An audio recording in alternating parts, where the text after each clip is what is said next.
Welcome back to the channel. Don't forget to like, share, and subscribe. Today, we are create professional cinematic color flow using color lookup. Begin by opening your image and evaluating how colors move throughout the frame. Cinematic color flow is about guiding the viewer's eye naturally. Add a color lookup adjustment layer and preview LUTs that introduce smooth color transitions. Choose one that supports the visual direction and lower its opacity to keep the effect refined. Add a curves adjustment layer and shape contrast so brightness leads attention toward the subject.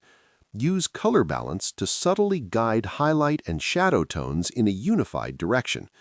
Zoom out and review the image as a whole to confirm